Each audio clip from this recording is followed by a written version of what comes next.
Peace. Thank you guys for joining me once again on a Saturday night slash Sunday morning for my Saturday night confessionals.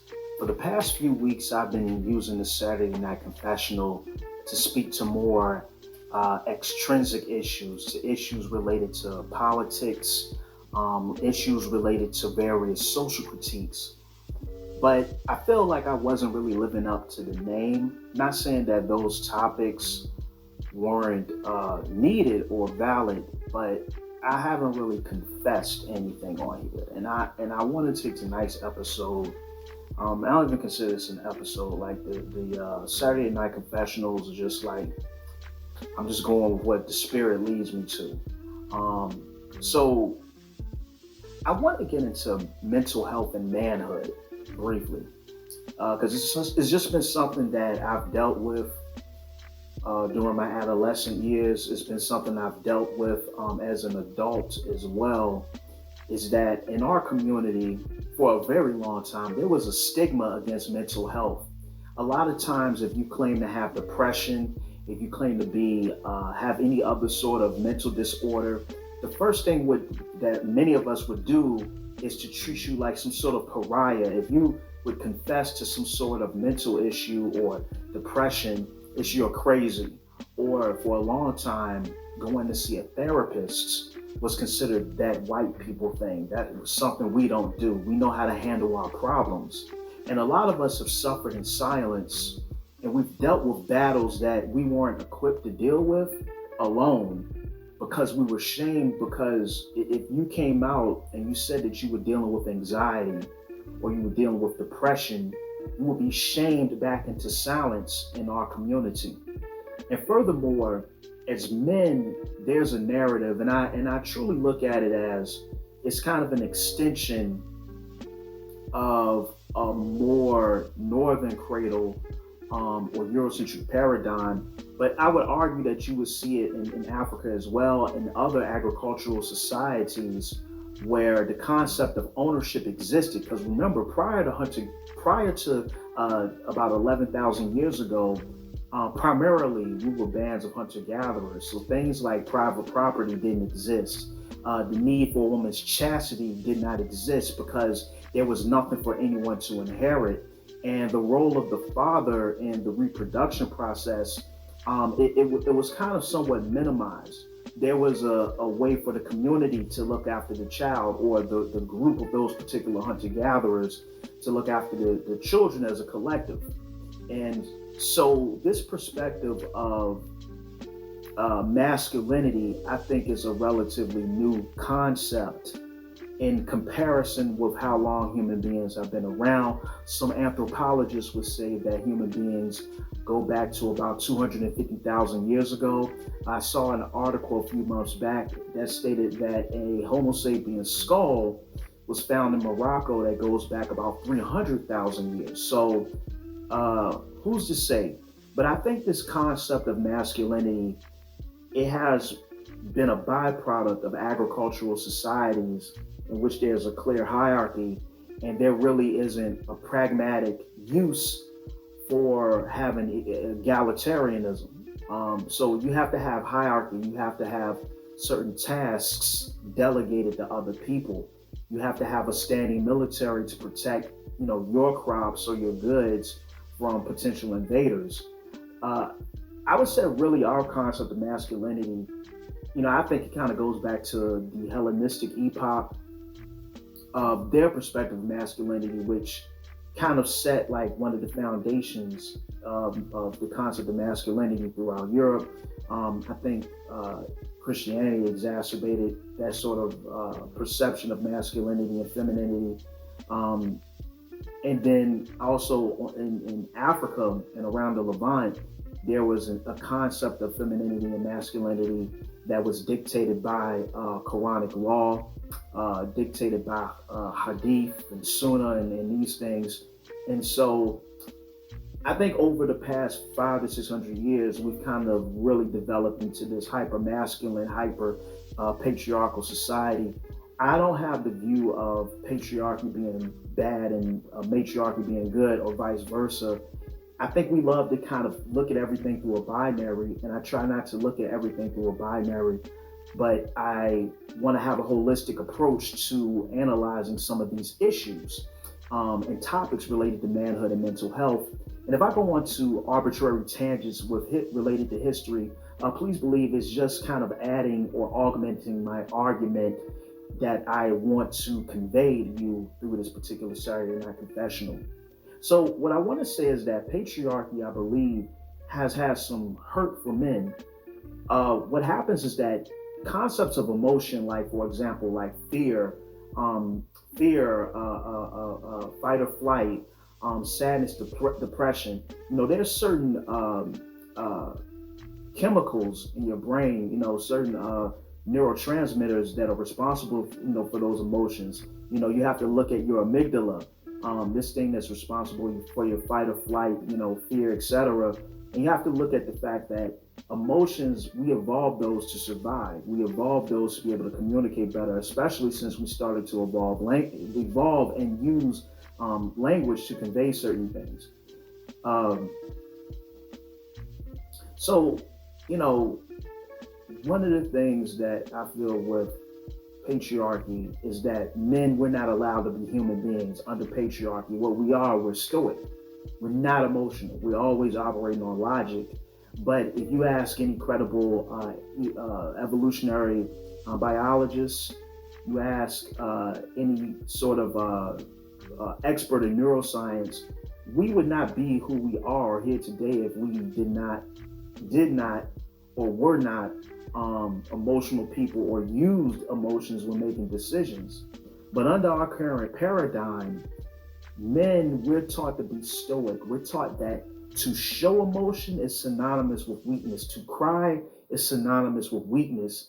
And the messed up part of it is that a lot of times as men, when we want to convey weakness, we use the feminine principle. We juxtapose what we consider weak against femininity. And the closer that becomes to femininity, then the weaker you are. When in reality, masculine and feminine, we're two parts of the same principle. We're two eyes that produce the one vision. We're the two legs on the same body, and we have an interdependent relationship from a spiritual level, on a cosmic level, and a biological level as well. So we have to acknowledge that fact about us. Instead of seeing ourselves as two different species, we are this. We are the same species. That's essentially what we are. We come together to produce more of us.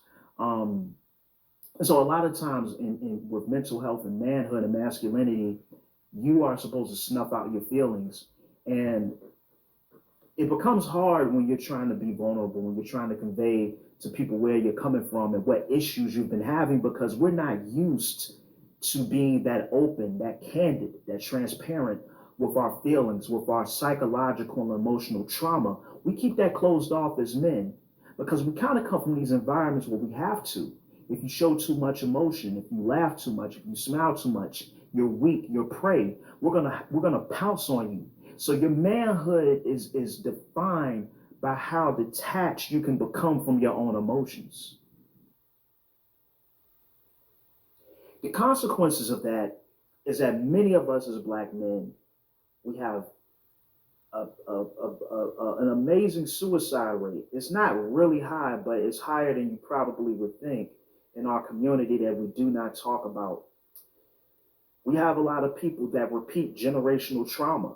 So you have men, and some people may want to say like it's an epigenetic thing, but I think it's just learned behavior that never gets checked. It never gets that chain broken. So you have men who were used to their fathers being womanizers, they become that. You have men that were used to seeing their fathers beat their mothers, then they become that. You have some men that grew up in households where mental health was a huge problem, but this manifested in fights. It manifested in alcoholism. It manifested in drug use. It manifested itself in obesity. It manifested itself in poverty. A lot of different things that these negative emotions and psychological trauma manifest as because they never get addressed. And we continue to pass on just this continuity of psychological trauma that we don't address. And as men, especially, you're not really allowed to address it. So then what happens is that men, we don't have anyone to talk to. People say that women get over breakups quick. People say that women will get over a breakup extremely quick and move on, and she's dating someone within the next few weeks. There's one reason for that. Women have a network in which they can find some sort of emotional catharsis because they have various people that will sit and listen, and not only listen but take their emotions seriously. Whereas men, we do not have that. Men, our emotions, we have to hold them in, we have to keep them close, we have to shut away the pain. Because if we do show our pain, if we do show that aspect of our humanity that makes us vulnerable, then what begins to happen is that we're labeled as weak. And in our culture, our society, the last thing you want to be is weak. Because even you have women that will make fun of men for showing their emotions. You have women that will look at a man and see that he is crying and say that that man is weak, that she can never deal with a man like that. The other side of this coin is that we complain that a lot of brothers aren't emotionally available. We can't be emotionally available. We're not in an environment, yeah, people hashtag it, people put memes on Facebook and Instagram about mental health, but we're not really truly applying healthy ways to have discourse with Black men about issues that's going on.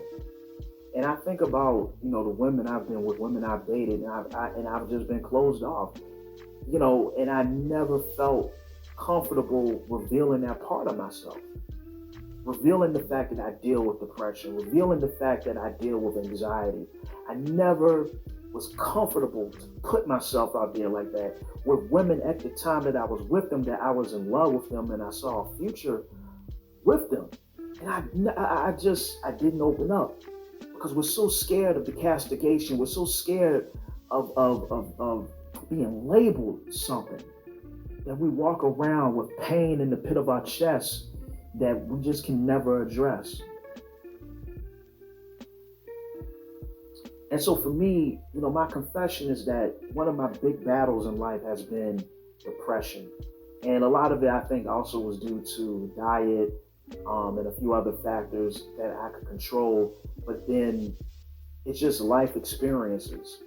And so for so many years, I just walked around with my pain in me. I never expressed my pain. I never told nobody about my issues with depression and anxiety and feeling nihilistic. I never told anybody these things because the judgment that you would receive, oh, he's weak, oh, he's not tough, what's up with him, what's wrong with him, these were the comments that were so frequent in our community when men would even try to slightly open that door up. I'm getting better at it now, and I think it's becoming more acceptable for men to talk about certain things and to become a little bit more open. But even still, I have problems with that. I'm trying to work on it. If you've ever had any mental health issues, you know that depression is an ongoing battle. It's something that you constantly have to fight every day, and it gets rough. There are just times where I just feel like I just feel rough. I just feel rough, and even there, I had some trepidations about saying what I really wanted to say. But I just feel rough, and I just hope that as a society, we continue to have this discourse about mental health. I hope that we continue to talk to people. If you have a friend that's dealing with something and they call you at 3 a.m, get up out of the bed and talk to them. Speak to them. Anybody that I know that's going through something, they know, or I hope that they know they can call me. If they're like, hey, life is just hitting me with a ton of bricks, I'm going through it, depression wise or anxiety wise, call me.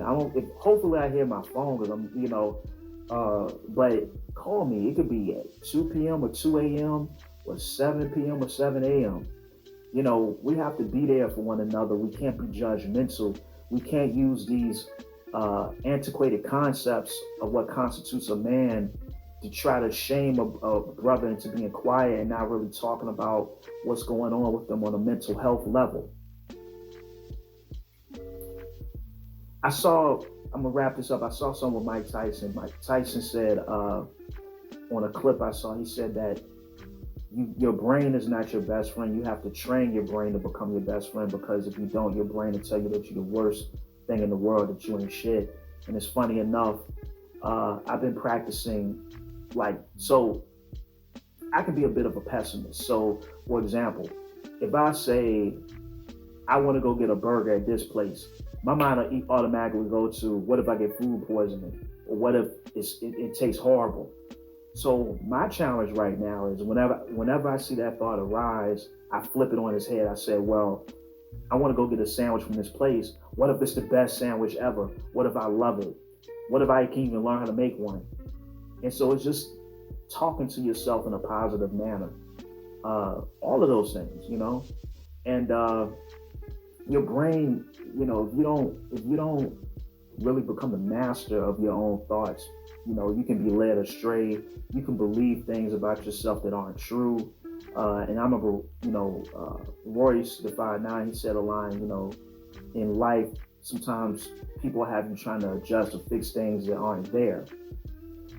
Uh, so yeah, that's my Saturday night confessional. I'm a black man. I've dealt with depression, and my depression, it comes and goes. But what I will say is that for those of us who still have that trepidation, for black men who are scared to talk about their mental health publicly, what I suggest that you do is that you start journaling.